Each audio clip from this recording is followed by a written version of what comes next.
I have forementioned. Can we give them another round of applause? That's how you get the energy up in the room, right? And so now I'm going to take just a moment of mindfulness, if that's all right. And if Faraji back to you to please join me in just a few minutes of mindfulness. Thank you. Thank you, Anya, Queen Anya. Fabulous Anya, y'all. Yeah, I had to enter that way in celebration because this is a big contrast. That the drum, and I've been to Ghana a couple times, and just what that does to my body, right? So you're all alive. If you was clapping or listening to that sound, you probably feel a lot of life through you.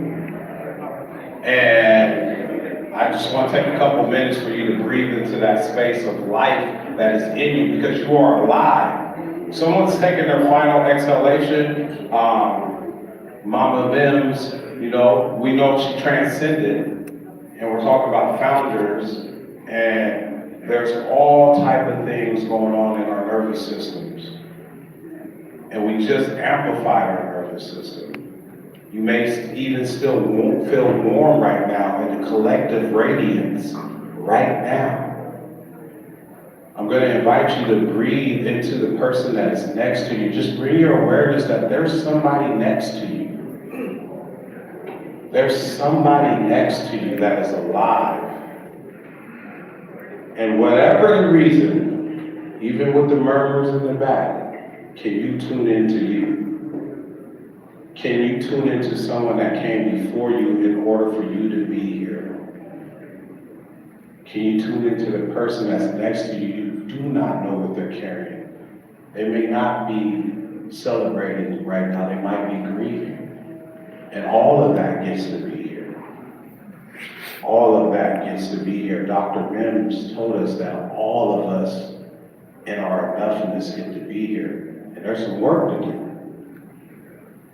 So I invite you to inhale deeply into your heart space. And let your shoulders come down a centimeter at least. Can you let your shoulders come down just a little bit?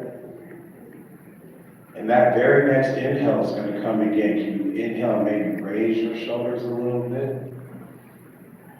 And let that go. Let that weight off your shoulders go for just a moment. You can pick it back up if you want to.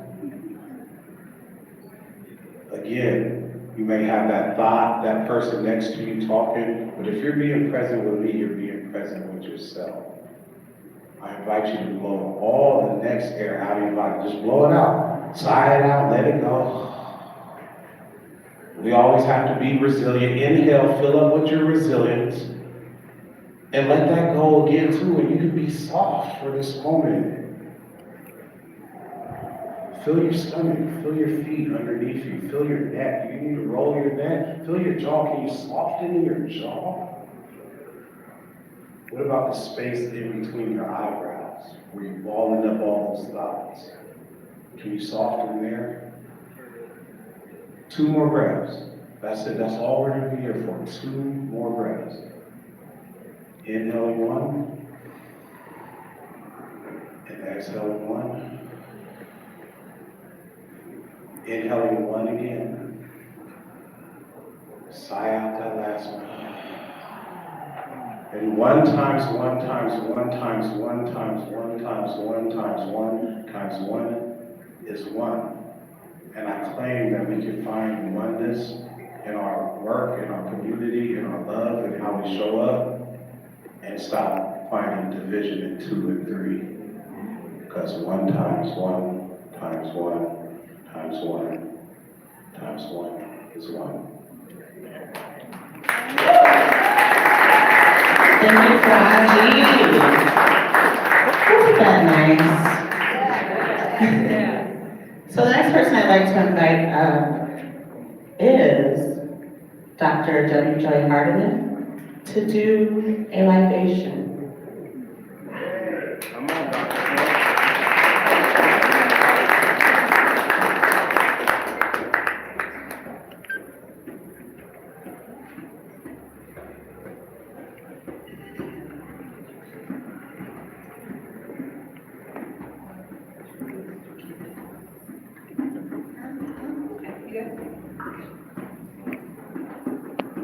Hotep.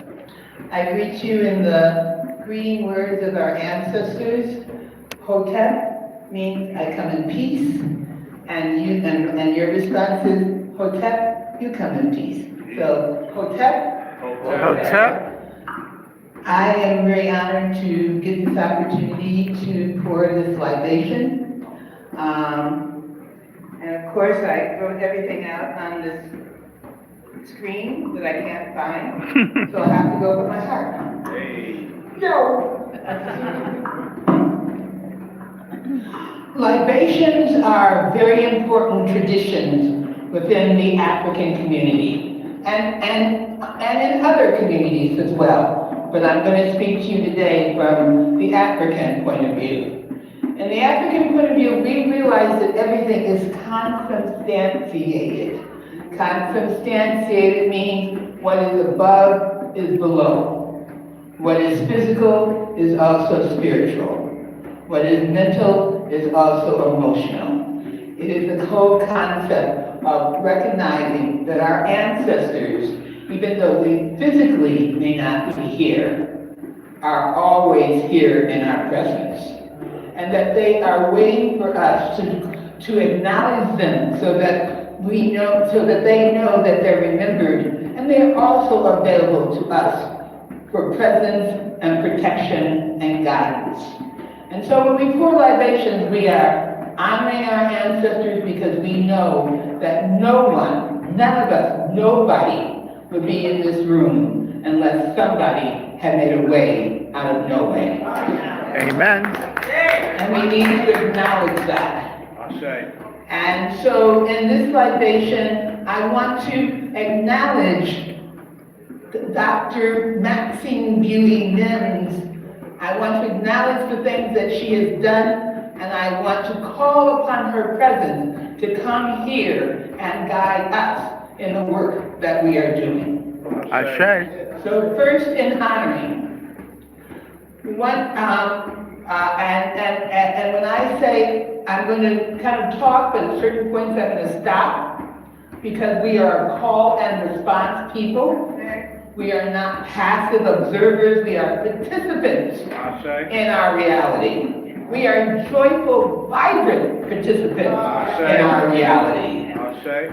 And so when right, and in fact, you can say Ashe anytime you want to. Alright? And we can make this two-tone response because Ashe means let it be so. It's based on the ancient Egyptian concept of Heka. And Heka is the evocative power of language to accomplish what one wills. And that's really critically important, particularly in this time and space, is to know that by affirming, by manifesting, by claiming, we can in fact create our reality. We can create our own algorithm. And so when I say Ashe, you will say Ashe, which means let it be so. Let this be real. Whatever we're speaking, let's bring it into being. So I want to acknowledge the spirit of and the presence and the legacy of Dr. Maxine Mimms, who was a founder, but a founder to the nth degree. All right, I take that from Dr. Smith, who once I said to him, oh, you got a Ph.D. How do people in your community feel about that? He said, I just tell them I'm a player to the highest degree. So I want to celebrate Dr. Mimms as a player to the highest degree, if you will, Dr. Mimms. Okay. So, but what's important to know about Dr. Mimms is that she was not just a founder of the Evergreen State College campus.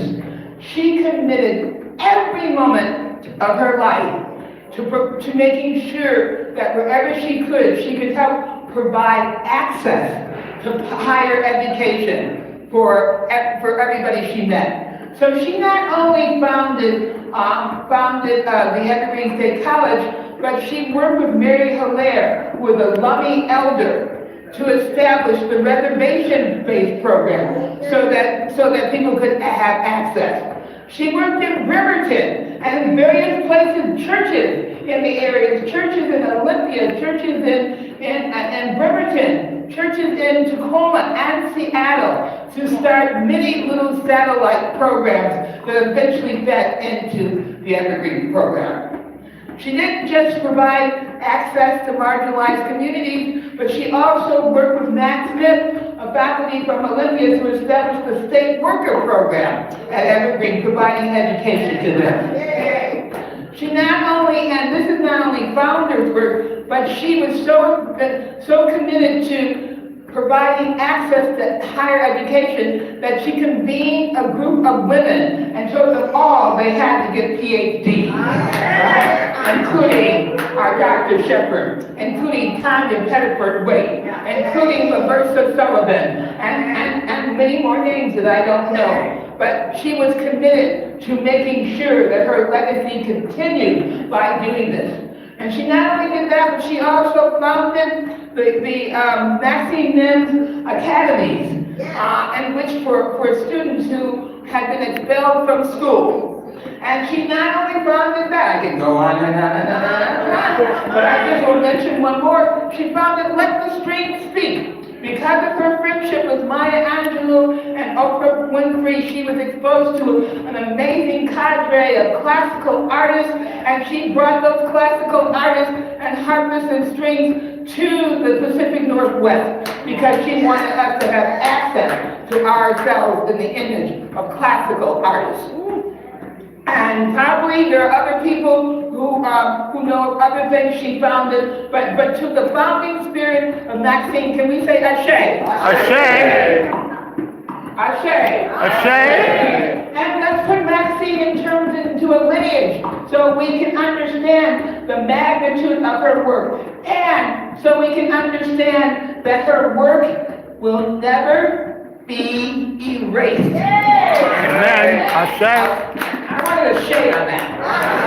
Ashe. If you look at a video that she made about, I don't know when it was, but she made a video and she said on that video, I want everyone to know that this campus will never be removed. And at that point, she was looking around at the faculty, and at that time, we had 3 lawyers on the faculty. And she said, if they even try, I'll have R.T. Young sue them. I will have Peter Bosho do the research and find out the precedent. And Barbara Layers will put it on the radio. No one will destroy the school. And that's really important because there's a lineage of that. And so I want to acknowledge not only Maxine, but all of those people who refuse to be erased. I honor our ancient ancestors from ancient Egypt who designed the first liberal arts university, who understood that liberal arts is really the liberating arts. Right? And Dr. Mimms understood that. So all honor to Dr. Mimms, who understood that education is about liberation. Ashe. And I want to give honor and recognition to the tradition and go from ancient Egypt to Timbuktu. In Timbuktu, they tried to tell us it was a myth.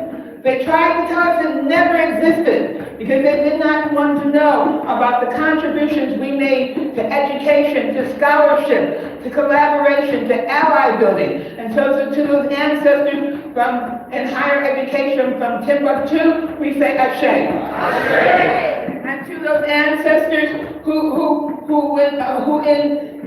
with the remnants of, with the ugliness of slavery and bondage and dehumanization hanging from them, refused to be erased and formed freedom schools, formed schools in churches, formed schools in basements, formed schools that met at 12 o'clock at night after everybody had worked all day. To those ancestors who would not be erased, we say Ashe. And lastly, we say to Dr. Mimms would like us to know, how many people, let me just go over it. How many people here were given an assignment by Dr. Mimms? Raise your hand. All right. Dr. Mimms knew that the dream of her, all of her dreams were carried in our hearts. And she gave us assignments to make sure, in whatever way we could, that we could fulfill those assignments and keep the campus in their hearts. Keep the idea of looking at people like they were all geniuses. Because that was what Dr. Mimms did. She saw each one of us as genius. She saw each of us as capable of maintaining her legacy. All she asked us to do is to believe that it is possible, that it is done. And so we give honor to Dr. Maxine Mimms, Ashe.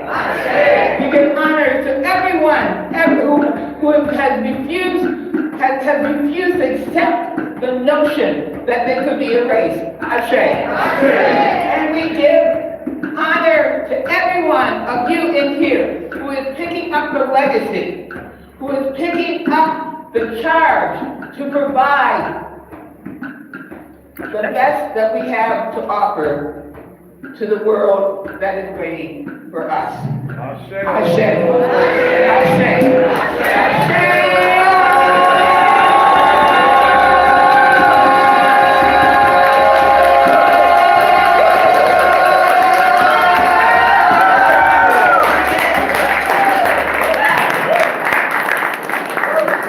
This woman is beautiful and amazing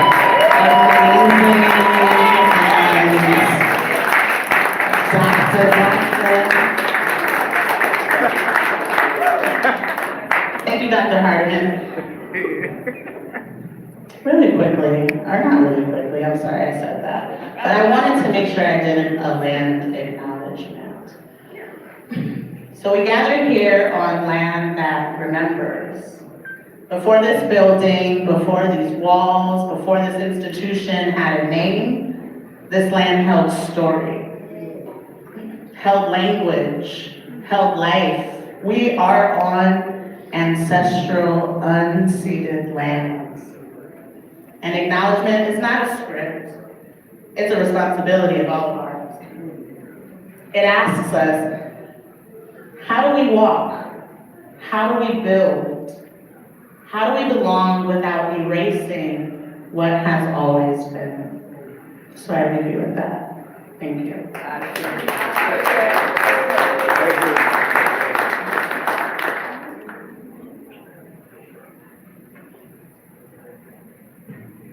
All right, and we're gonna invite Nshenga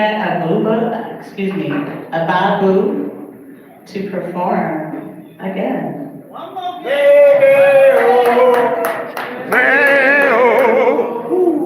Try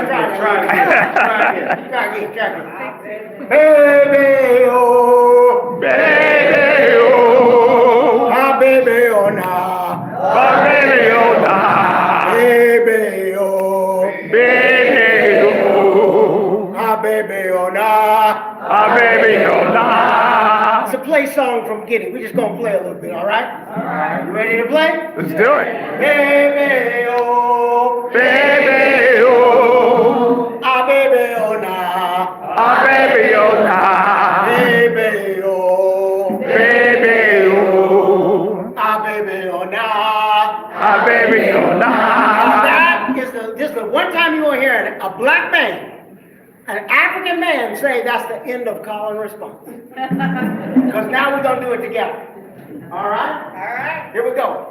Baby, oh, my baby, oh, nah. Baby, oh, my baby, oh, nah. Baby, oh, my baby, oh, nah. Baby, oh, my baby, oh, nah. Baby, oh, my baby, oh, nah. Baby, oh,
like to welcome the Dr. Keith Stafford. Hello, hello. Can everybody hear me okay? All right. This is a beautiful sight. This feels like family. So I'm happy to have all of you here. But I have a question for you. Did you enjoy the food? Awesome, awesome. Can we please give Chef Darrell White a round of applause? Thank you. Thank you. A few housekeeping rules before our program's already started, but a few housekeeping rules. The restrooms are up at the front. They're right at the front desk area to the left. And then if there are the people in black, is there any of our volunteers here in black? Yes. Okay, then please raise your hand. If you have any questions, please ask one of these people. They're happy to help you out. Okay? At this time, I would like to acknowledge the leadership that's in the house. I think we have someone from the board of trustees here. If you wouldn't mind standing. All right. If you have anything to say. Thank you, Miguel Perez Gibson, representing the Board of Trustees, and it's an honor to be here. And thanks for all that you do to educate our students. Plato said democracy cannot exist without educated citizens, or else they become just subjects. And that's what we do. We educate citizens. All right, thank you for that. You are correct. I'd like to at this time thank President Carmichael. If we can give him a round of applause. And I see that our provost is here, Laura Coburn, if you can please stand. All right. Awesome. All right. A little bit about me. I'm Dr. Keith Stafford. I'm the Associate Director here at Evergreen State College, Tacoma campus. So very happy to be here in front of you today. Like many of you, I knew Dr. Mimms, and I personally believe she would be very proud of what's going on here today with us. So I just want to honor Dr. Mimms. Hello, hello. Oh, I'm sorry, did I miss someone? Okay. If I can please have you stand up, sir, just like that. Okay, all right, never mind that. Thank you, baby. Thanks for helping me, baby. Okay, let's move on. Okay, so at this time, I would like to extend special thanks to Dr. Dexter Gordon. If I could please have you stand, sir. Yes, sir. And Dr. Gordon, as well as Dr. Thank you. All right, always a pleasure with these two. They're easy to work with, great mentors, so I truly appreciate the both of them. And then, of course, our outstanding organizers. So one, unfortunately, is not here, but I would like to thank Jaden Berry, who's not here. If we could please give him a round of applause. Thank you, not here, were instrumental in making sure this event was successful. And then also, I would like to thank Vicki Buford. Where are you at, Vicki? Thank you, Vicki. All right, Taylor Tate. Taylor, all right. Thank you, Taylor. I'm sorry. It was coming. All right, and of course, Selma Hardeman.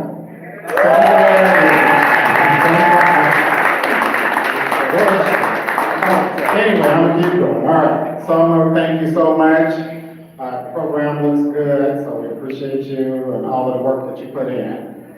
Okay, I would also like to thank the musicians. Thank you all for what you do to the artists, to the performers. I'd like to thank all of you who's made this event unforgettable so far. Unforgettable, I can say that word. All right, so far. Okay, so last, on behalf of the Evergreen State College, both campuses, Olivia in Tacoma, I would like to say thank you. Because without you, your support, Evergreen Tacoma would not be possible. So thank you. All right.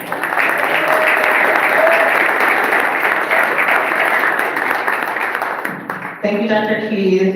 And give another round of applause for Dr. Keys because he does carry a lot. He does a lot of things here. We gotta figure it out.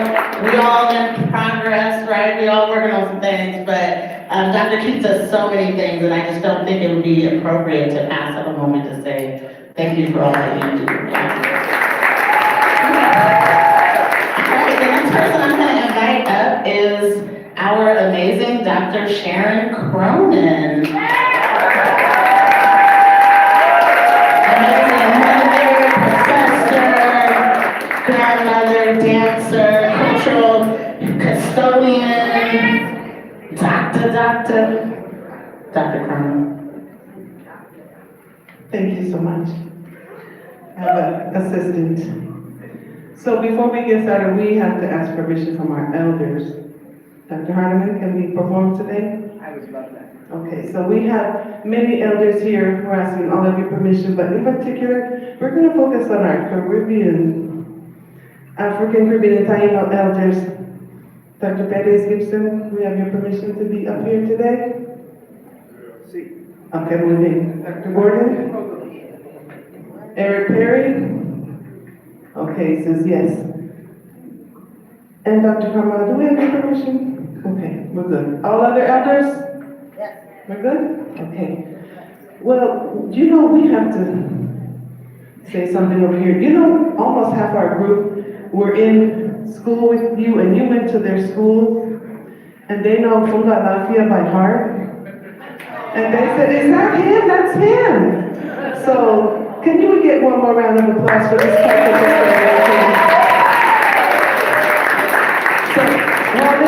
while Grupo Mariano was bringing out the chairs and the drums, this is Puerto Rican, so it's African, Taino, music from the Caribbean. This one is from Puerto Rico, but you'll see similar music in all of the islands. And we're so happy to bring it with you. We have our co-director here, Santiago Pazmi Vega. We have a member that started before she was born, Isolina Campbell Cronin. We have Renee Amatira on loan from North Seattle College. Yes, come on in. And we have students, two that are graduating. Miss Mad. And one of our lead drummer, Reynaldo Rosario, they will be graduating this spring. We have two other students, one that took leave to get his, what do you call that? He went and studied to be the ones that sell land, what do you call those guys? Real estate! And he's now a licensed real estate. He's gonna come back to focus on housing security, housing ownership and all of that. And we also have Elohim Brock Evans, who's returning, focusing on Black and Indigenous studies. So we're so happy to have him back studying. We have a faculty member over here, Carlos Alvarez. We have our quinceañera, that means she's going to be turning 15 this year, and she's decided to do it culturally. And this is Devlin, and so she has been studying her culture, getting ready to do a bomba quinceañera this year. So congratulations on that. And we have a special guest joining us from the Caribbean diaspora, from the Haiti side, and also, we got him out the Maury side. We have Alice Cooper's going to be our special guest dancer today. Youngest member, Robert Wright Jr.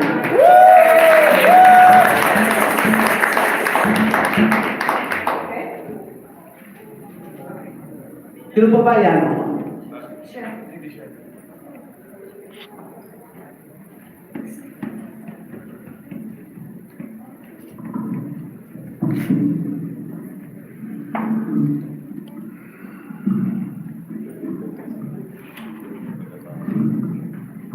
Cata,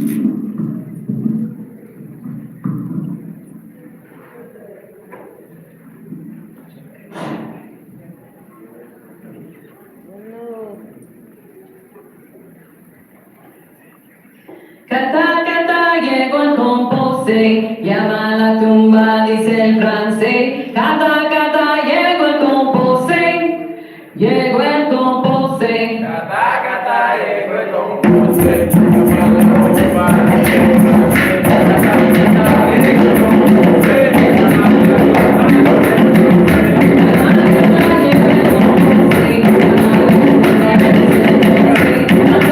dice el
check,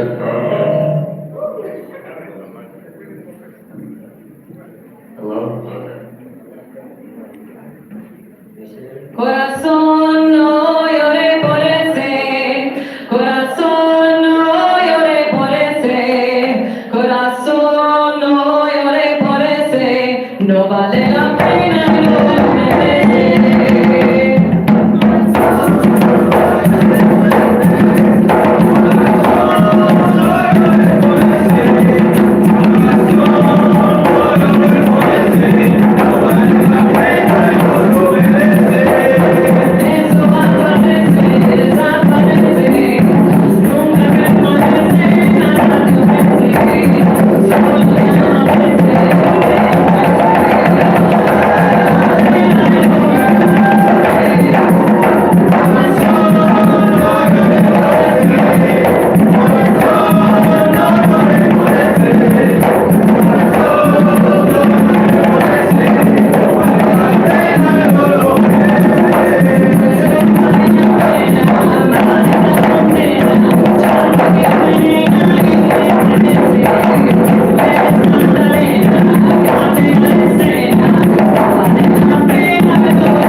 person who's gonna come and give his remarks is our fearless leader, Dr. John Carmichael.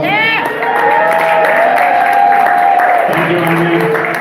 My name is John Carmichael. I have the honor of being the president of the Evergreen State College, Evergreen Tacoma, Evergreen Olympia.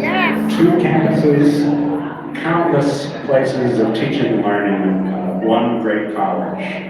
I want to extend recognitions a little bit. I think we have a member of the Foundation Board of Governors here. The Foundation Board is the board that raises money for scholarships. Leah Ford, thank you, Leah, for being here.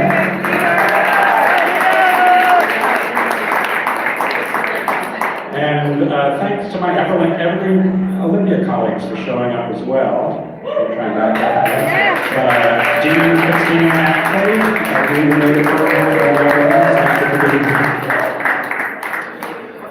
We are here for Maxine Mimms Founders Day.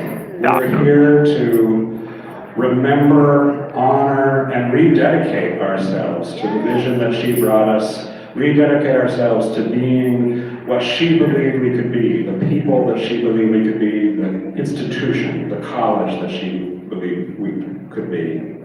Dr. Hardiman spoke about Dr. Mimms' gifts to Evergreen, to this community. Among her greatest gifts was the ability to draw other people into the work. You asked who received an assignment from Dr. Mimms, and a few people raised their hands, but I know that there were more assignments given than that. I know there are people in this room who received the call from Dr. Mimms that said, you have something to learn, and now is the time for you to learn it. Come register for a class, be a student now. There are people in this room who received the call saying, the gifts that you have been given, it is time to pass those gifts on to others. Come and teach now at Evergreen Tacoma. There are members of this audience in the Tacoma community, folks here from Olympia who received the call saying, something's going down and it is time for you to show up. And we answered those calls. We also became founders of Tacoma. We are here for Maxine Mimms Founders Day, remembering Dr. Mimms first, but founders, not apostrophe S, not founders not in the possessive case, but founders in the plural. There are many founders of Evergreen State College, Tacoma. Too many for me to name. It would be foolish for me to start naming other founders of Evergreen State College, Tacoma. What a fool I would be to start naming those names. Ramona Bennett. Let me name Ramona Bennett. The great leader, elder of the Puyallup people, a graduate, a student of Mary Ellen Hilaire, a graduate of Evergreen Olympia. But when she received the call that Evergreen Tacoma had outgrown Dr. Mimms' kitchen and needed space, she said, come meet on the res. She opened up Government House. And so before we were here in this building, before we were in the storefront of MLK, we were meeting on the Puyallup Reservation. And so Ramona Bennett is a founder of Evergreen. And if I'm going to start naming names, I have to name Dr. Joy Hardiman.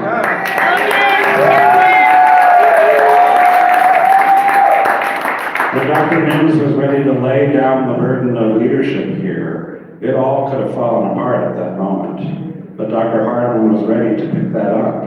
She was ready, she had been prepared for this moment by Dr. Mimms. She had prepared herself for this moment and picked up that burden of leadership. We would not be here if it were not for Dr. Hardiman. We would not be here because this space would not exist. It was Dr. Hardiman who met with the landlord, who met with the architects, who met with the budget folks in Olympia, and who brought the knowledge and wisdom of ancient African educational scholarly traditions to design this very room, this Lyceum Hall, and create this space for us. And it was Dr. Hardiman working with Evergreen students and Evergreen faculty who took Dr. Mimms' restless, roving vision and codified it and created for us a set of values, brought a clarity to that vision so that we can write it down We could write it on the wall. We could learn it by heart. More importantly, we could take those values off the wall. We could open our hearts. We could take those values into the community, into the hilltop, into Tacoma, into all the communities that birthed us, that supported us, and that need us, need the learning, need the knowledge that flows from these halls. So thank you, Dr. Hardin. Dr. Hardin.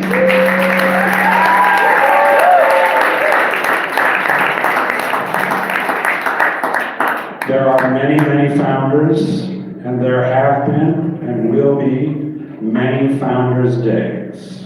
This is not our first Founders Day. It is not our last Founders Day. There are many Founders Days. The Founders Day that right now I'm most looking forward to is next week. I would tell you what day it is, but I don't know what day it is.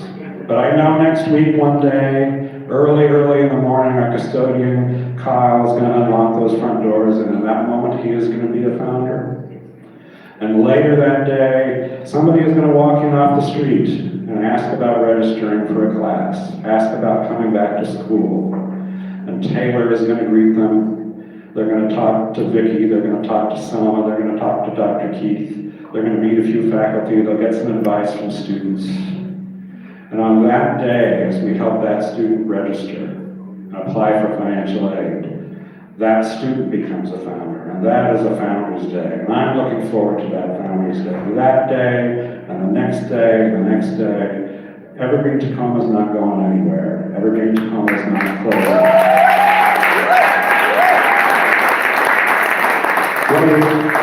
What we are doing right now in true Sankofa fashion is looking back so that we can go forward. We are learning from history so we can shape our future. We are learning from history so that we can shape our future and protect and provide for the generations that follow us. So thank you all from the bottom of my heart. My heart is overflowing with joy and gratitude right now. Thank you all for being here as students, as faculty, as staff, as members of the community to support this critically important work. Go Bowie Ducks, go Sankofa. Happy Founders Day. That was beautiful, John. I'm gonna say it again. I really like how you grew your hair out. It's nice. I like it. Keep it. It looks good on you. It made me want to take a moment to just speak to Founders Day. I recognize I haven't done that, right? I kind of been like introducing someone, come talk, and I had the honor of knowing Dr. Mimms too. And being accepted by Dr. Mimms and being told, great, go home with your bad self by Dr. Mimms. And so coming to Evergreen Tacoma offered me a whole different life that I didn't know I got to have too. And so it has been an honor. It has been an honor being mentored by Dr. Mimms. It's been an honor being mentored and loved on by Dr. Hardiman. It's been an honor being mentored and loved on by Dr. Arunga and Dr. Gilda Shepherd and Dr. Gordon and Dr. Carmichael, even Miguel, Pettis Gibson, who just left. He's hella cool too. So I just wanted to make sure you all know that we have amazing faculty, staff, leadership here that don't just encourage you, but they mentor you, they love on you, they help you get to where you need to go. And there's a slew of folks who have had that experience with Dr. Mimms and the other faculty and staff. And I want to take a moment to just acknowledge the faculty in the room. Can I just, faculty,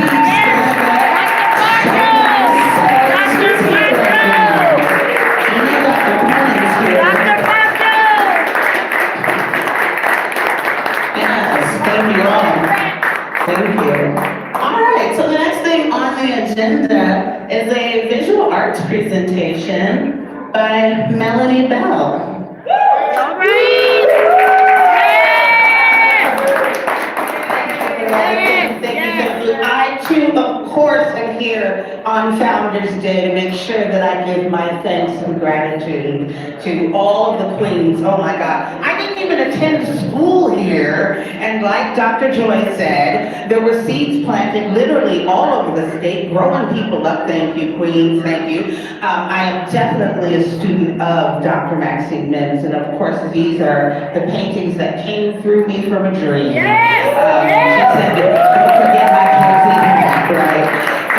And those are in honor and for her, and I'm so grateful of having her tutelage and for sending me Dr. Gilda, Dr. Tanya, and all the doctors, Dr. Keith, there's PhDs just coming out of my pores. So I wrote a poem or a two-part piece for her memory, for her honoring, for her eternal presence, I'll say it like that. And it goes, characteristic of God-sent footprints like monuments. Meaningfully, she is meant to be seen as lightning. She's free-form, pure, perfect, effortlessly willless, worth it. Speak through these vessels of divine design, communion, mind, sublime surrender, sacred soul.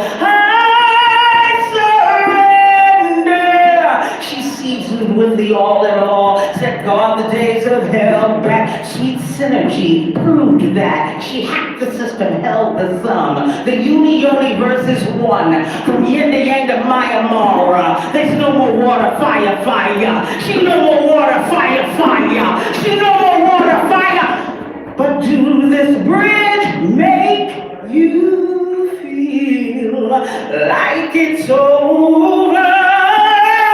No, it's not over. Like Maxine, take the wheel.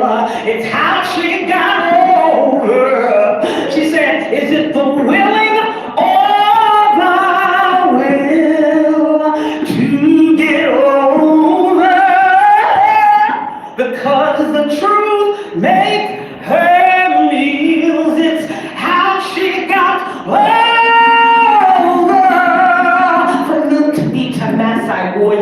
This place she's taken to the potter. She's nothing but the only son, turned into daughters from water to wine. She's nothing but the only son, turned into daughters from water to wine. She's nothing but the only son, turned into daughters from water to wine. She is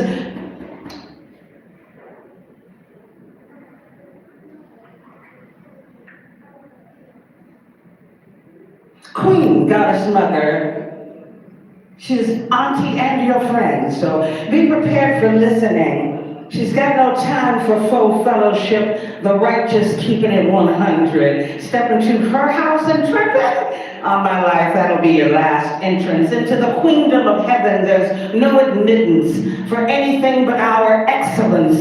She's done with those interruptions. Others sit and receive your instructions. Her Holy Spirit's got something to say. Her Holy Spirit's got souls to save. And literacy and ignorance have got to pay for keeping our brilliant children enslaved. From Ojima to Ojama, from Sankofa to Ubuntu. Her purpose told your mama that creation is in the gut-brain axis. That means action. The cerebral cortex has got a vortex to the infinite. 33 spinous processes actively supporting our core to cord. Breathe deep into the solar plexus. Our exercise excites the breath in us. We add that to Mother Nature. Mother Nature, she invites all of us. She's been doing it since before there was an us. She put the alpha and the yams and the collard greens, put the omega-3 and all the seeds. This is for living beings, a holistic sovereignty that's in the fruit of our womb. Now listen here for unfiltered truth. That dead iPhone fruitarian, the one that got our mind twisted to the tune of trillions, he can't make up for umbilical connections. Sent FUBU for divine revelations, because food is more than fuel. It's also books which she's made out of. It's part of the infinite vision called you. It's feeding that supercomputer called you. That quantum vision holds more than all the vibranium and Amazon vans on the road. and more than global markets can bear, more than square clouds and hidden rooms, more than Mad Men's social media, mobile pale males feeding spam and junk to the consumed. See, this is that black girl antenna. This is that spinous process inventor. This is that freedom from bankers and self-doubt and BS dragging us into oblivion. This is the stolen ones come back from doors of no return.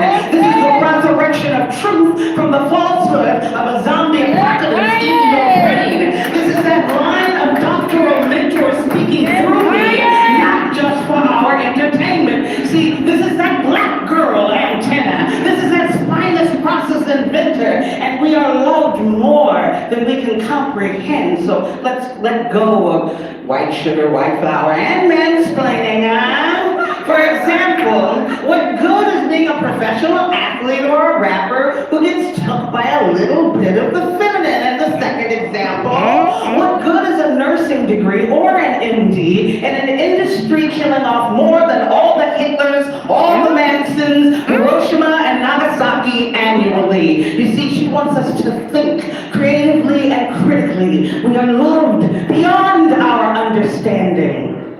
Our mothers are asking us to parent us in both directions. We must ever keep evolving. There is nothing else, and creation is calling. Will you come? Maxine is saying, will you come? Excuse me, Dr. Maxine Maximus Mimms. That's right. Will you come? There is room at the intersection of the X and Y axis for you. For you, there is room in science, technology, engineering, arts, and math for you. Though millions have come, there's still room for one. There is room at the cross for you. For Dr. Maxine, thank you, Queen. I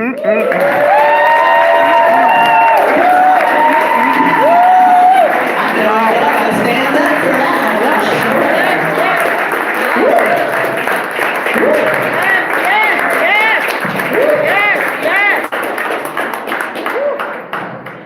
I feel like I still need to process what she said, you know what I mean? I just want to stand in front, stare at it, and just think for a while. I didn't even notice it was made out of books. That's amazing. Thank you so much, Ms. Melanie. That's amazing. All right, the next person I want to introduce is one of my favorite people here, Dr. Tyra Smith. Just so you know, when I was undergrad, after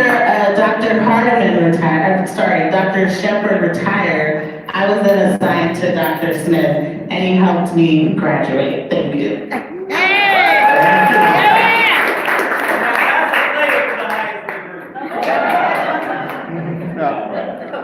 So, it is my honor to introduce the keynote speaker today for this year's Founders Day. Excuse me.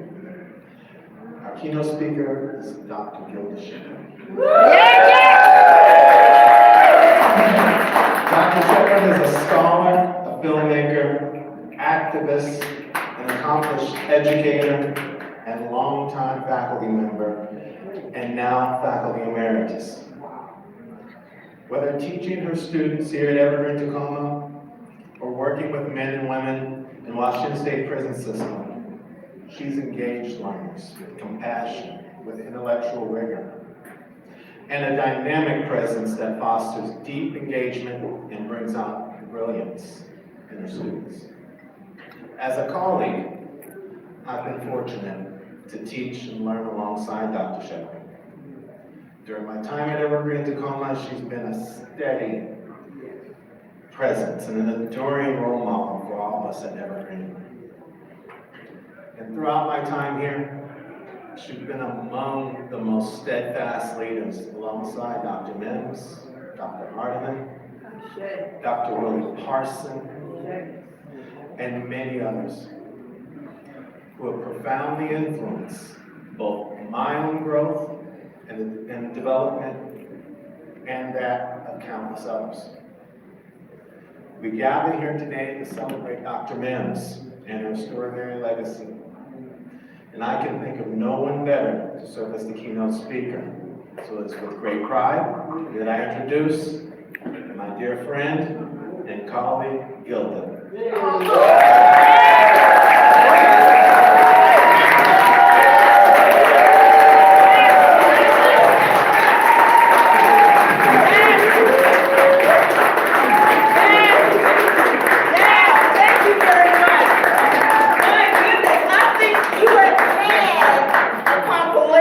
Of keynotes, don't you think? Have you ever been in a setting where everyone seemed like the most prolific keynote that was doing interdisciplinary studies? Didn't you hear science? Yes. Did you hear sociology? Psychology? Did you hear Dr. Maxine Mimms? Did you hear yourself? Did you find your soul? And Melanie Bell, where are you? And then a professor gets up and he starts dancing with the professor, just feeling safe, feeling free, feeling themselves. This is, do you feel it? Yeah. Dr. Mimms is very happy. And I do believe that there are many founders, but I must say, Dr. Mimms is the founder. Dr. Joy Harmon, would you stand up for a minute? Yeah. And Christine right there. Look at her. I love it.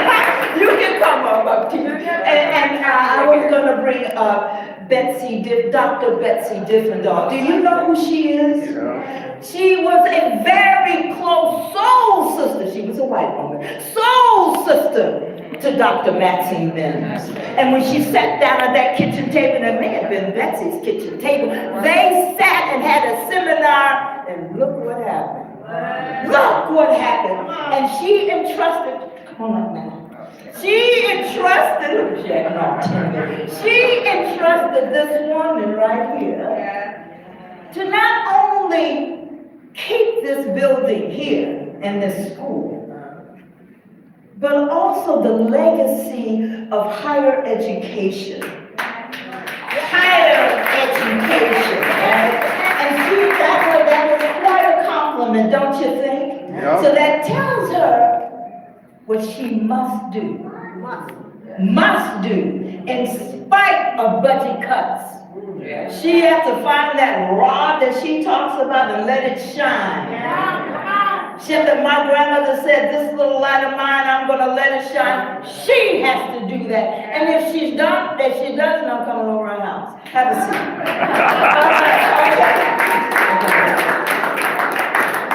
So now, I want you to close your eyes. I want everyone to close your eyes, including you with the camera. Close your eyes, my dear friend. I'm going to do it with Dr. Mimms coming. Maxine, close your eyes. And I want you to listen. Evergreen State College was an experiment in higher education that I knew was a school for me to do what my parents knew that I could do. And that was build an academic environment for people to feel safe, brilliant, experiment with their genius, and have the dialogue of intellectual creativity. Whereas these differences with brown and black skin would come together, and you would find them sitting in an arena, in a room, speaking at a level, being the philosophers, being the biologists, being the anthropologists. They were born to be, and finally having the space and a place that they could demonstrate it with applause. And that's what the Tacoma campus is about. Did you feel her? Yeah. Did you see her? Yeah. Did you watch her? Are you promised now to make sure, as she says, that we develop a place that where people feel safe. They feel brilliant. To experiment with their genius. Experiment with their genius. And that means disagreeing too. That sometimes you have to feel uncomfortable. I remember teaching with Dr. Smith, and I was teaching statistics with him, and I was like, oh. But the patience and the learning, because that happens when you do coordinated studies. You learn from each other, to the extent that I felt proud enough to do a kind of statistics mini lecture. And I realized that once there were stories, and now we have numbers. But in those numbers are so many stories, right? So he breathed life into that for me. But I was intimidated, I felt ridiculous.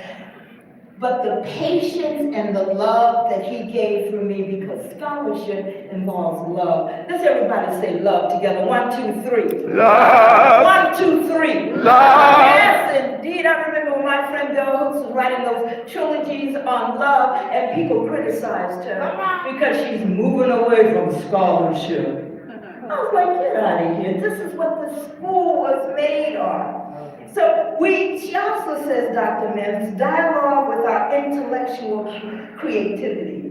And she says, Black and brown students come together and find themselves situated together in a room to be a scientist, an anthropologist, a filmmaker, a sociologist, a healer, a harpist, to do the liberation dance and learn physics while you're doing it. I remember once Dr. Lee, who teaches here, asked Kathy Mitchell, who was one of the first Black people to be in the Pacific Northwest Ballet, he said, Kathy, how'd you get up so high? Kathy said, it's not getting up high, it's how you land. It's how you land. And that's physics. Also, right? Yeah. Is it not? Yeah. You feel it in you. Sometimes you can't explain it, but you can feel it in you, right? And so she also said we need to finding a space and a place where they can demonstrate with an applause. Let's applaud. Yeah.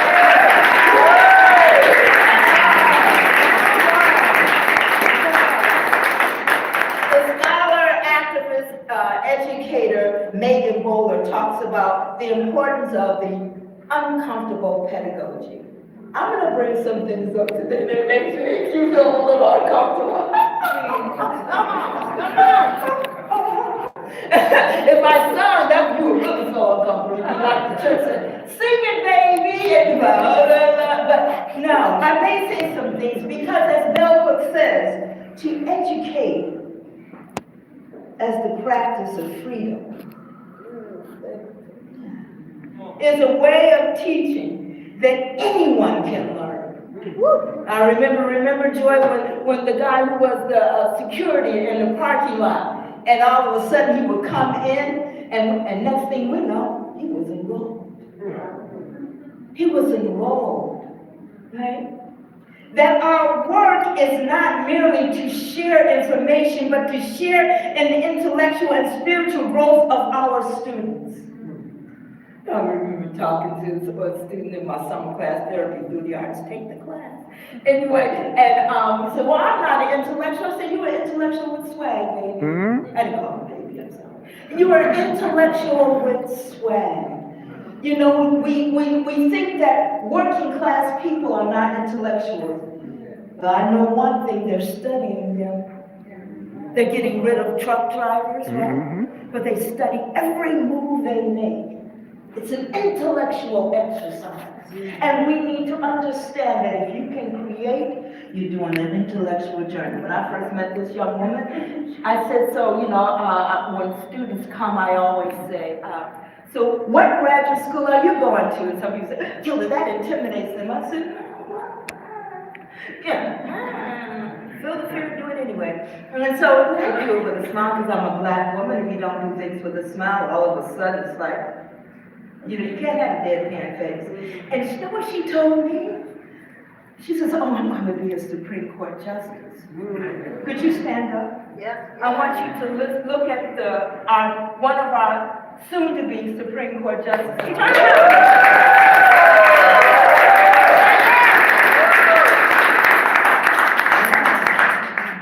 So Bell says to teach in a manner that respects and cares for the souls of our students is essential. We are to provide the necessary conditions where learning can most deeply and intimately begin.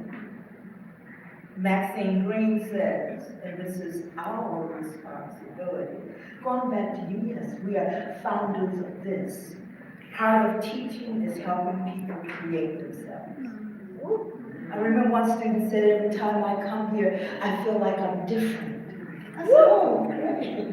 I was talking to this young woman, she said, I think I wasted 5 years of my life. And I said, 5? That's all? Yeah. But then you talk about, right, what you have done in those 5 years, and you realize not just the math of it. You think about Professor McQuarrie, who teaches math. Yeah. You realize the numeracy, the quantitative analysis, and in that you find quality.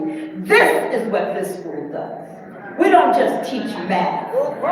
We talk about the importance of quantitative inquiry, but how that can lead to a qualitative discovery and then the next day create it. Yes, indeed. So, I got my paper. So I want to make sure that we understand, just like Tracy Cotton, a sociologist, says, that we as Evergreen State College Tacoma don't move from higher ed to lower ed. And I'm not talking about lower being a stratification kind of thing. Lower ed. And lower ed, as she says, is what is commonly the character of institutions that primarily serve low income and vocational training. I'm not against vocational training. I'm not against it. I have to sit down for this. But we can't let that happen here. We have to come to a school that's interdisciplinary, that informs our minds, that we realize when we walk, that is something about public health, where we walk, what we walk on, and those kinds of things, right? I worry about that. I'm being honest. I learned from Dr. Maxine Mimms, if it's in the corners, bring it out. Come on, dance with it. See how it rocks and rolls. What happens if it falls a little bit, skips, does a little bit of strange kind of jazz? My dear friends, promise you won't allow that to happen. I am not saying it is. But anytime there's a change, there's a possibility of other things happening. Do you hear me, right? I know Carlos will help me in therapy through the arts class. He was there. And then I had the honor of having students from Latinx countries come in. I'm like, oh God, how am I going to do this? Oh. So I got a friend of mine to come in and help to translate. And then here comes Carlos. It was the most beautiful thing in the world. But let me tell you about ECE. Would you please stand up? Yeah. ECE.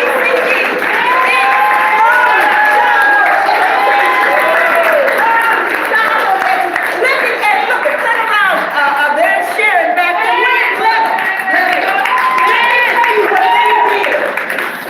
People say, well, you know, people that look at child education don't make a lot of money. I said, listen. They're getting interdisciplinary degrees. And they're not only getting international degrees, they deal with a community fair project. This is Dr. Mimms, okay? They did where they can even, one student told me, she talked about that. Why we get so much less money and those kinds of things. The idea of possibility. She didn't come in here with the leadership, I dare say, Dean Dr. Marsha Taylor Rumble. Let's give her a hand. COVID, it was 70 students and now it's over 200. Am I wrong? Is it over 200? Come on now. Yeah, it's not. Oh, that's what I heard. It's over 200. Numeracy and quantitative analysis, right? Well, then you know what? If it's not over 200, if it's not over 200, all of you all who are the founders have work to do. We used to go to the churches. Yes. We would go to the synagogues. We would go to, to the masjid. We would go to, if people have moved us out from here, we would go to Federal Way. We did not manage gentrification. I see 200 students, I don't care what Joy Hartman says. Okay, I don't care what Joy Hartman says. I see 200 students. Imagination, as Toni Morrison says, is a sense of becoming. We need all these seats filled here. Right. So I don't think just because of AI that we need vocational training only, or just to go get your computer science degree, right? Right. As Dr. LaVersa Sullivan, because she also went to law school that people don't even know. She went to law school as well, and her professor said, we want you, your mind, the way you move through data and, on and off and clips and those kinds of things are likened to what law does sometimes. So she had that interdisciplinary mind. Right? So, you need to understand that artificial intelligence does not spell the end of the gloss. Right. It emphasizes its critical importance. The technologies are instruments and their impact on the world depends on who designs them and whose hands they are in. We need liberal arts education grounded in the pursuit of truth. Joy talks about truth or lie, truth and falsehood. Truth, to ensure that technologies help us become more fully human, now more than ever. These times that we are in are extraordinary times. War. Some people can't even say genocide. I'm working with a coalition of people called the Multi-Faith Coalition for Restorative Justice, and there's Jews and Muslims and Christians, and I must say, I cannot just talk about the prisons. I have to talk about Zionism. I do. Some of it is posing questions that I don't know. How can you support this and not this? Because I want to know. That's what Evergreen does in seminar. Seminar does that. How come we can't take seminar and put it in the world discourse? Are you with me? Yeah. It's important. We sometimes need to be uncomfortable. Yeah. Just like I was when I said 200. She said no. No, I wasn't uncomfortable. He said no. Okay, thank you, Joy. Tell her like it is. He said no. But I still see 200. Don't you, Dr. Sir? Yeah. Always. There you go. The proof is in the pudding. So, and we have water wars here. Yes. That's right. Where are they? They're in poor and black, working class communities, and communities of immigrants. Do you know that in Corpus Christi, Texas, may be the first American city to run out of water? We need a liberal arts education. That's why Dr. Mimms did that. Dr. Hartman talked about all the things that Dr. Mimms founded. Intergenerationally, across significant differences. Because when she says black and brown faces, it is not only a metaphor, it's really black and brown faces. Let's be clear. There hasn't been a revolution out there, it's still on the march. Okay? But she also meant working class students, right? She also met allies, co-conspirators. She also met people who wear crucifixes or hijab, okay? She also met all of us here in this room. But if you understand the role and the legacy and the history of Black people, you know we've always, yes, struggled across significant differences. That's the reason why it makes perfect sense, Mr. Carlson, that we are now developing a particularly intentional population of the Puyallup group to come here. Thank you to you, let's give a hand. Woo! The Puyallup Nation, and also, once again, Dean Dr. Marsha Taylor Ruger. She didn't stand in the way. She put a red carpet out. That's good leadership. Let's give it a hand.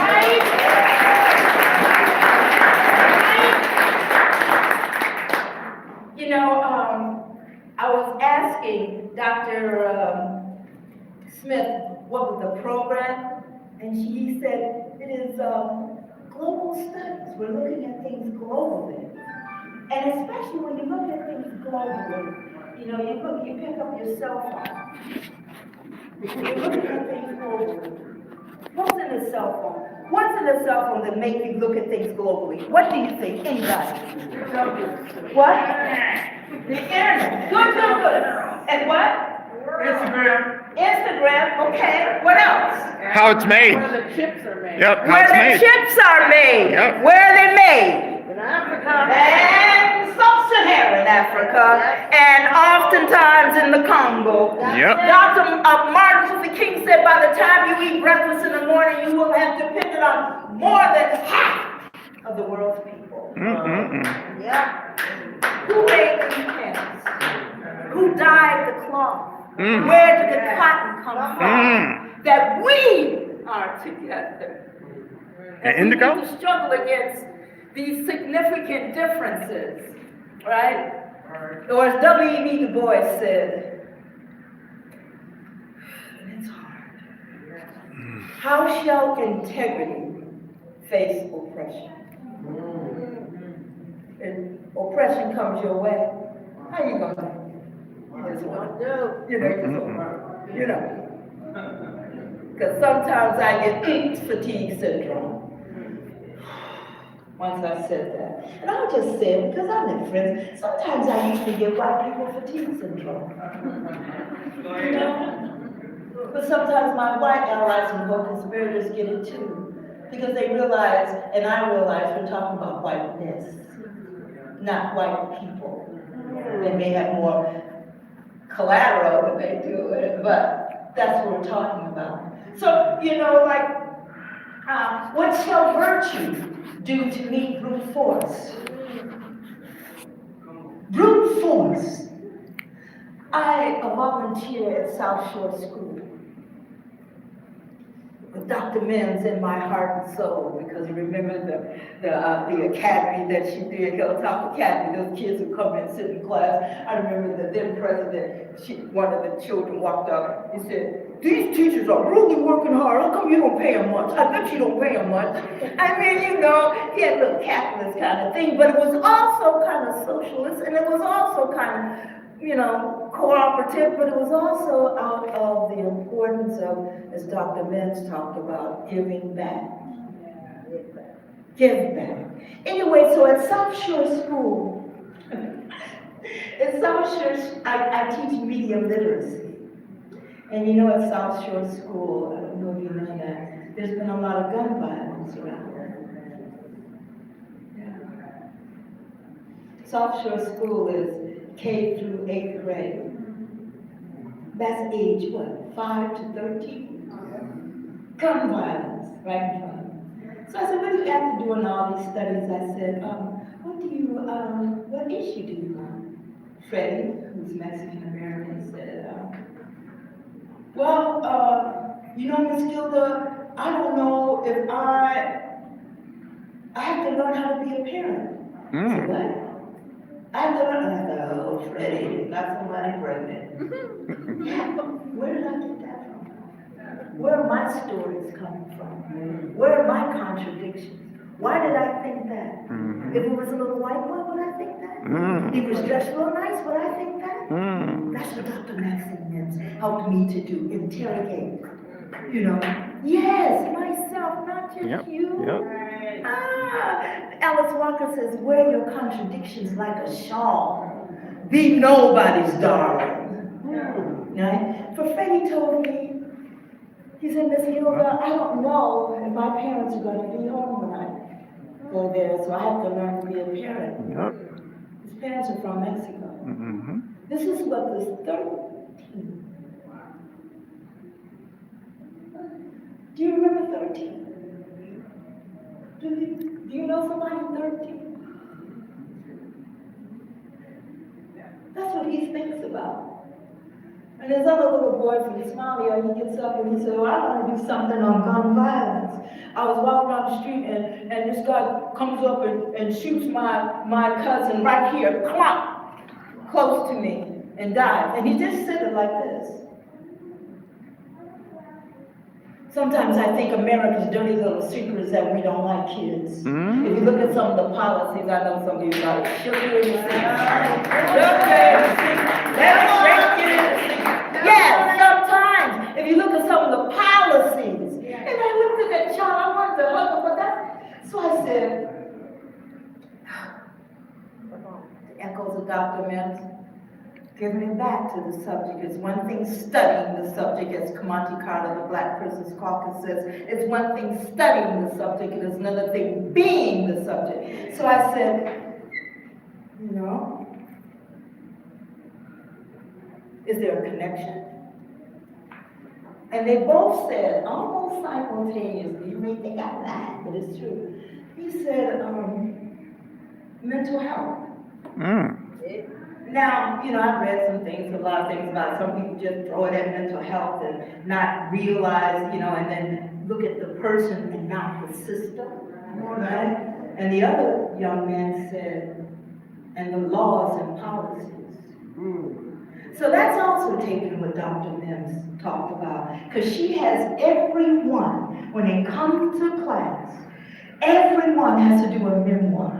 You know, like Joy used to say, first it was out loud, we were laying in bed, reading those like, oh my God. And then it became a memoir. I think you started the memoir process. And so in the memoir process, as a sociologist, we look at, you know, sociological imagination, which the scholars see right now, I love you. We look at who we are in connection to social forces that have impacted us. 3 strikes you're out. Welfare to work.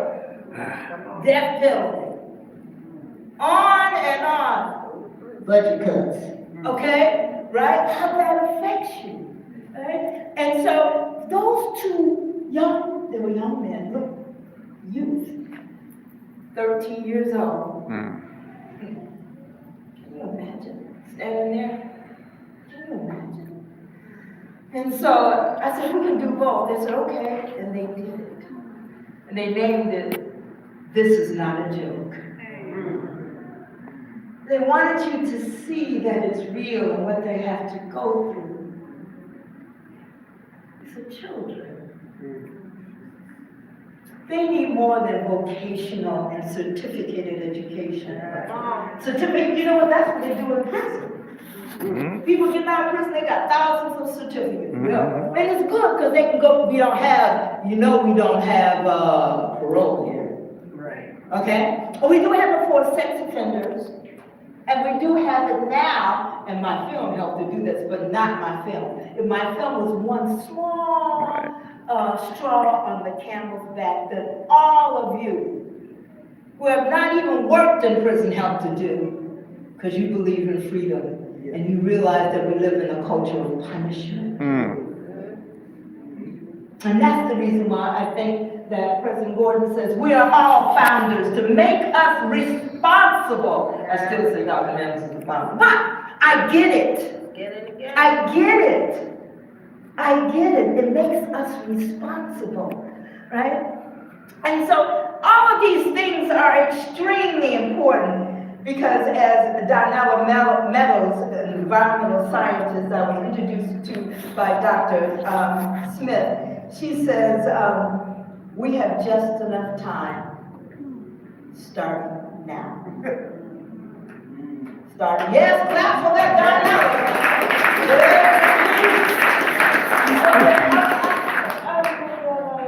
So, you know, in the new program, Global Citizenship, and I'm just going to sit down now, okay?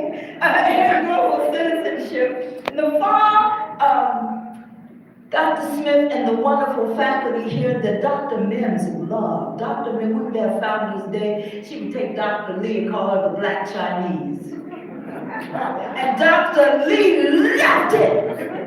Because she understood black is not a color nor a race. In the way Maxine Mimms, Dr. Maxine Mimms constructed it was that she was part of the sisterhood. That she had a responsibility to the legacy. Right?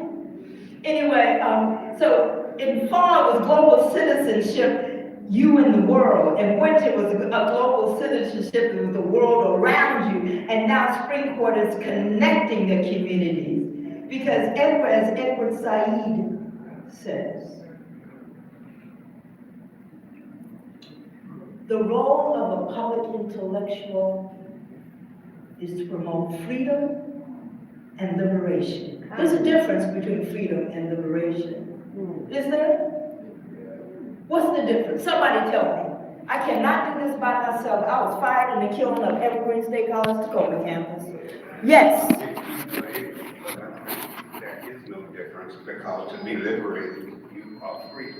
If you're free, you're liberated. All right. Okay. Anybody else want to disagree or add to that? Oh, come on, you're Evergreen. Oh, who's our tribe? Okay, I gotta go to sleep. Okay, I mean, this is Evergreen, right? We don't just sit up there and talk.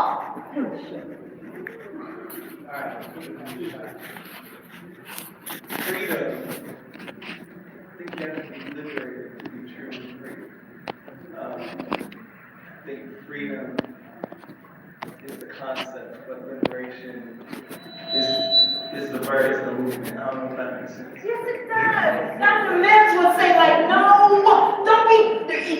Hi. All the time. I said, no, you're not going to get on my teaching with them forever. Okay, somebody over here? Yes. I'm going to go to the student. Oh, behind you.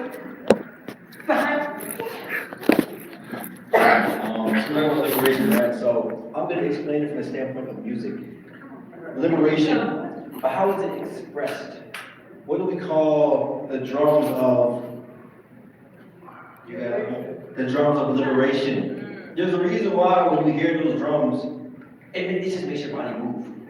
Whether it's spontaneous, but that movement is expressed as freedom because you're being free to move. Liberation can be expressed through all different types of means. I'm just coming at it from the standpoint of music. The drums of liberation, the horns of liberations, the winds of liberations, whether it's flutes, certain types of instruments, channel a certain atmosphere in your body that makes you want to move and express that freedom through movement, but just all types of ways to express liberation and freedom. Woo! Are you a student? Do you have your degree? Oh, everybody? Okay, right there. There you go. I'm totally serious. You talk about interdisciplinarity. Right. What do you think about that? Yeah, that's Alma. It's whose kid? Alma. Constable. That's Winston. Winston. I probably known you when you were a twinkle in your mother's eye. But Winston, next time I come here, I would love to see you as part of this learning community more than you just did. Oh, I think you spoke at my old college, Seattle Central. Oh, yeah, I used to teach that at Joy, and Dr. R.T. Young stole me from in the night. In the middle of the night, they heard me, they said, oh, come here with us. and yes, indeed, and I have not regretted it. Internationally award-winning.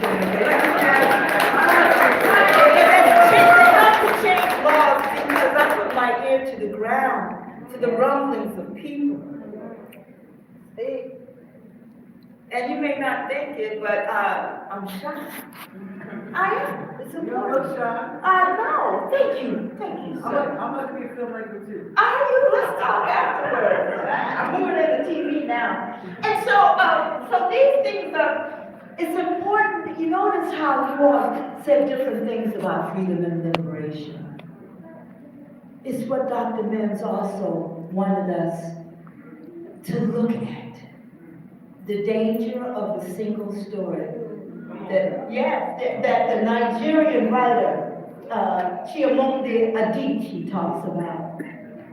The danger of a single story.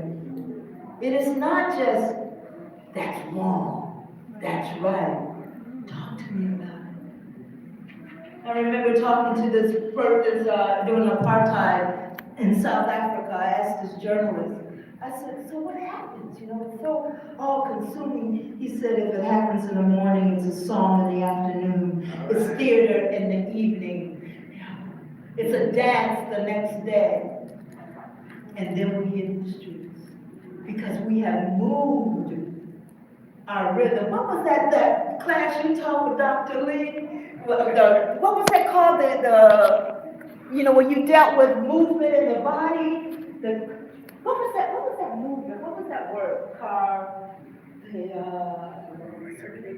Circadian? This is one of his students. Do you hear me? Thank you, Dr. Mimms. The professor couldn't remember because he got all that in it. Right? But the student remembered. Is that not proof? That's the capstone. That's the capstone. Since we're talking about students, let me just,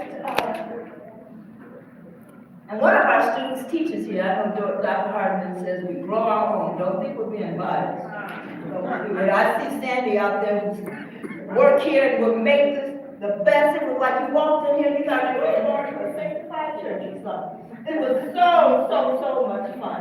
So much. So I'm going to give you some quotes from students because that's the heart of it. Then I'm going to stop. Kirby Christopher. I remember saying, what grad school are you going to? He said, I just got out of, I ain't going to grad school.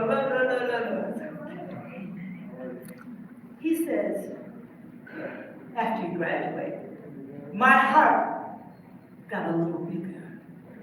In fact, my heart is bigger. My heart. My studies made it bigger. I just don't look at the world anymore and I see systems and social forces.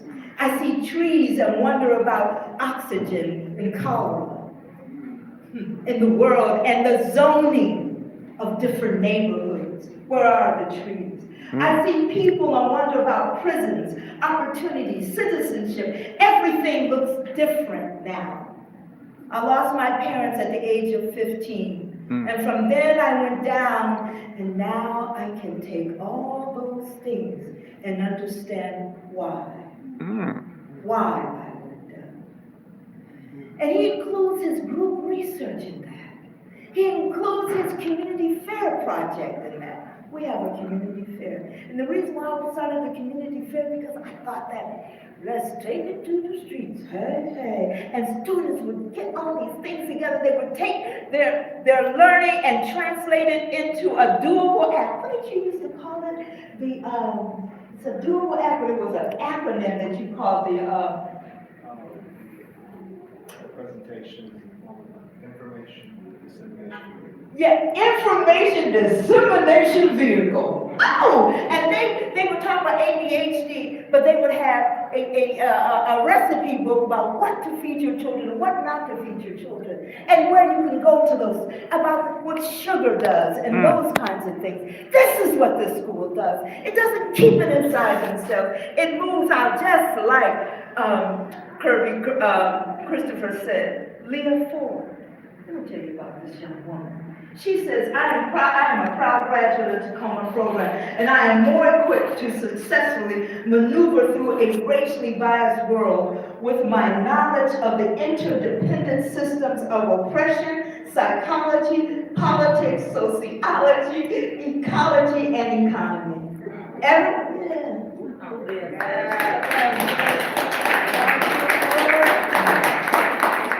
We need a liberal arts degree.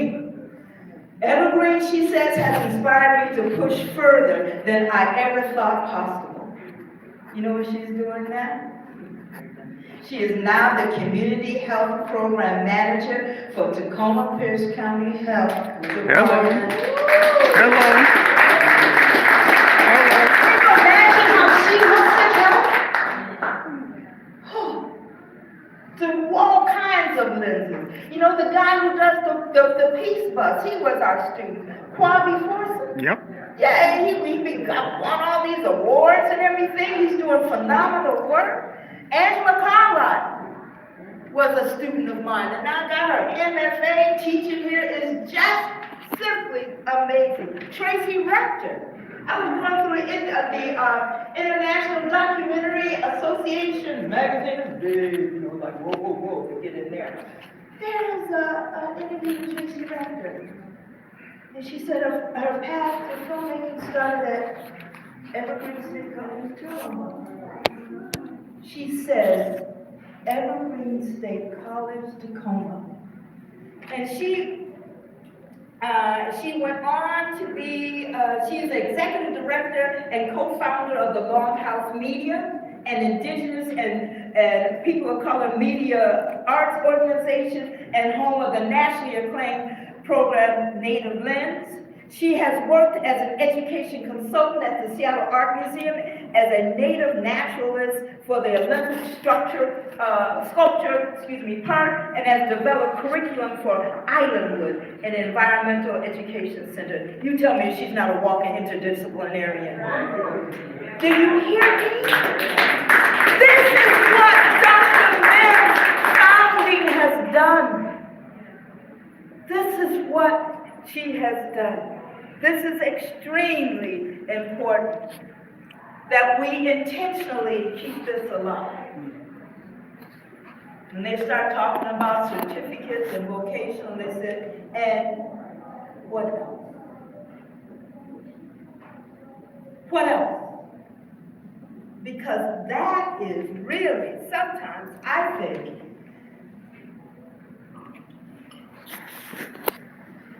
hostile to a dream, to a vision, right? I think that this is so important. I work with Sarah Ryan, who was with the Evening and Weekend Studies program. I'm not sure what happened to it, but it's not there. And it was serving working adults. I'm not pointing a finger, all I'm saying is not there. So if it happens in the morning, it can happen anytime. That's the reason why we gotta be vigilant, and I trust we all will be. This is not a sad story, this is a love song. Do you hear my love song? Do you hear my love song? I'm speaking through Dr. Mimms.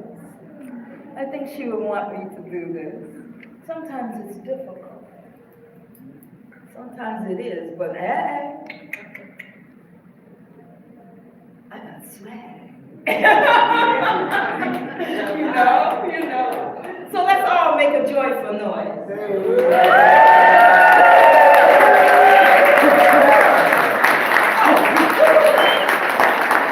going to end it right there, but before I do, like I said, it's one thing studying the subject, it's another thing being the subject. So this is Dr. Mimms.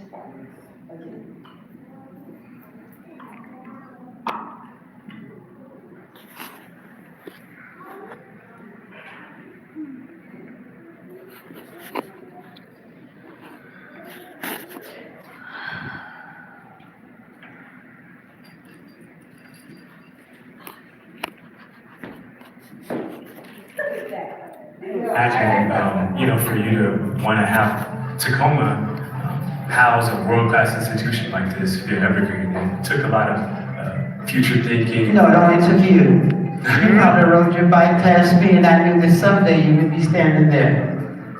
You were responsible for me starting Evergreen, knowing that you someday, after riding your bike, wanting to be there. In the spiritual realm, I heard you. In the physical realm, I'd rather than you could hear me.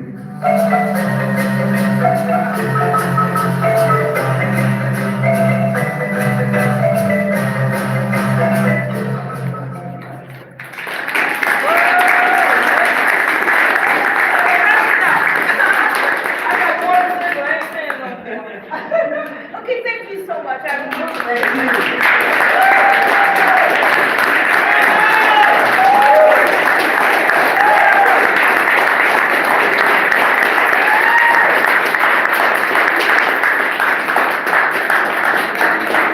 Thank you, Dr. Gilda Shepherd. What an honor, always an honor, always an honor. The next person speaking this afternoon is going to be Executive Vice President Dexter Gordon.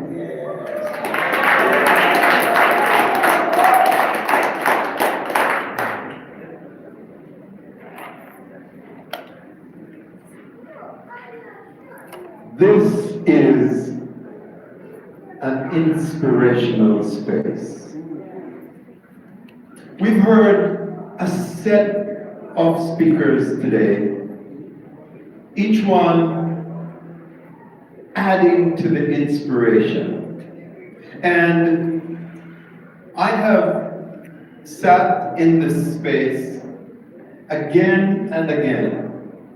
And each time I sit and listen, I feel like I ought to write one of my poems. I was assigned to close us out today, and Selma said, I want to hear Dr. Gordon the poet. And so this is requested by Selma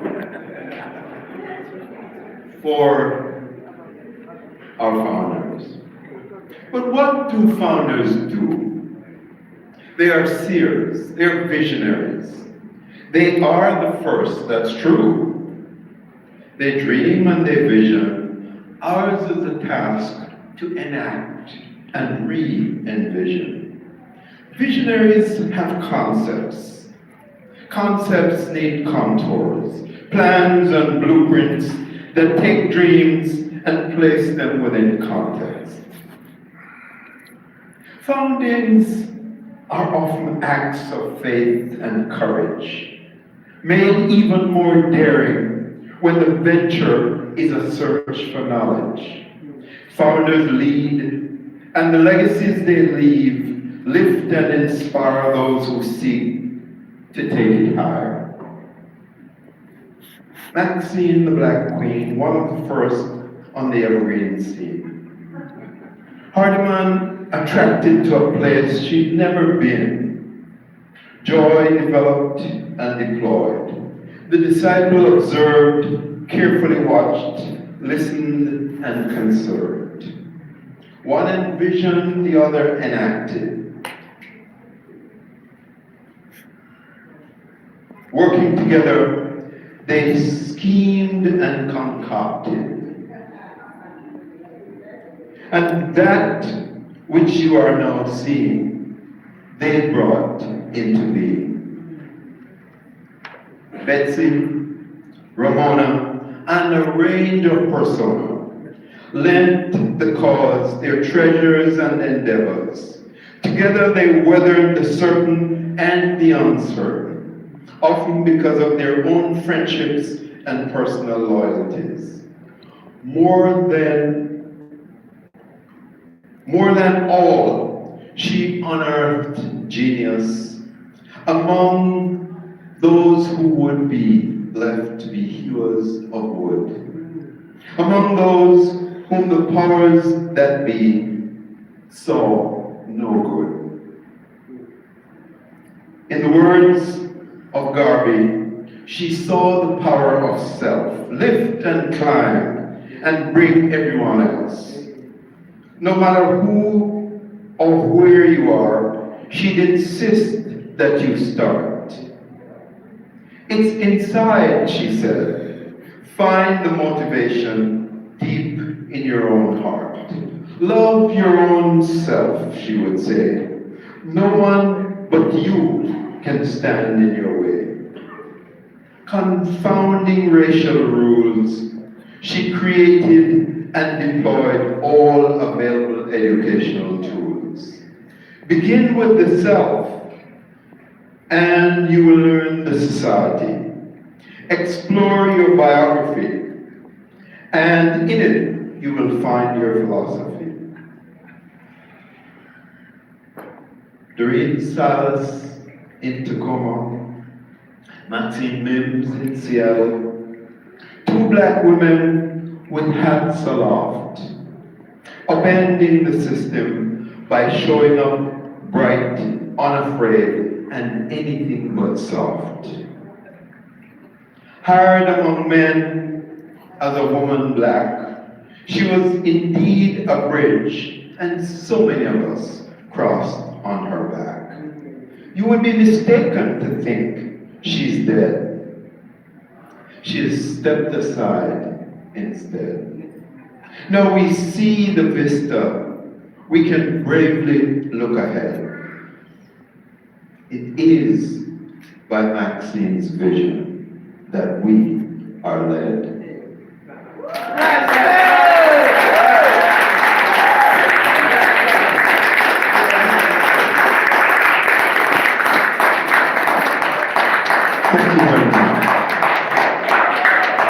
I was gonna close out, right? It looked like you wanted to say something else. All right, cool. And so on the way out, we just want to invite Zambuco Matimba Ensemble to play as folks make their way to the next part of their day. See what I did there? Thank you so much for coming out. Thank you so much for celebrating Dr. Mimms, and keep on celebrating, and keep on hearing her, and keep on carrying out whatever task she gave you, or one that you give yourself. Ashe, have a great day, everyone.